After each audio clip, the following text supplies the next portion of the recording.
Hi there, I'm Melissa with Mix and Some Magic, and I'm so glad you're here. I want to quickly explain a few things about my Disneyland crowd calendars to help you make the most of your visit. Each year, I create my crowd calendars by analyzing historical trends, special events, school breaks all around the country because they're all different, and even area conventions, since large events nearby can have a big impact on Disneyland crowd levels. Now, some people say crowd calendars are useless, but I think those people are being a little short-sighted.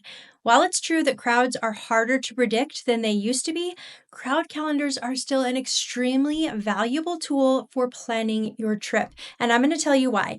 But first, you need to understand that Disneyland wants their parks to be busy, and they work really hard to make that happen.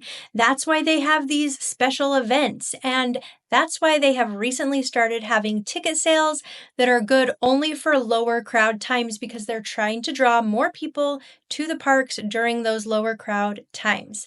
Disneyland's working really hard to keep their parks consistently crowded because they're a business and businesses need to make money. Nowadays, most days fall in the yellow range, which is moderate crowds. So most times of the year, you can expect it to be moderately crowded, just like Disneyland likes it.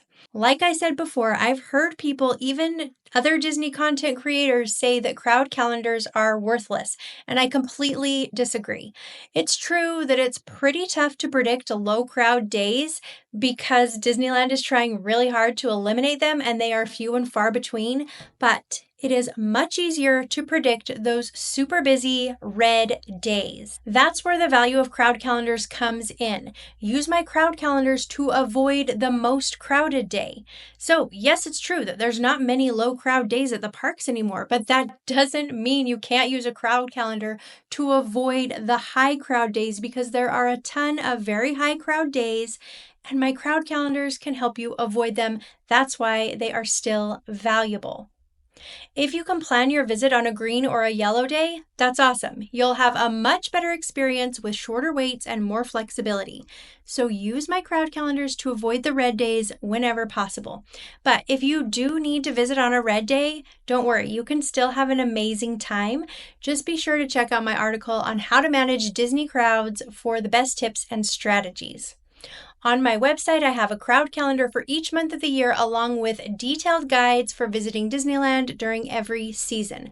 For each month, you'll not only find crowd predictions, but also super helpful details like ride closures, special events like the Food and Wine Festival, grad nights, Halloween time, plus weather tips, packing lists, what to wear recommendations, and more. They're really, really valuable. No matter when you're visiting, my monthly guides will help you plan the best trip possible. I'll put all that information down below. Thanks so much for watching. Happy Disney planning. We'll talk soon.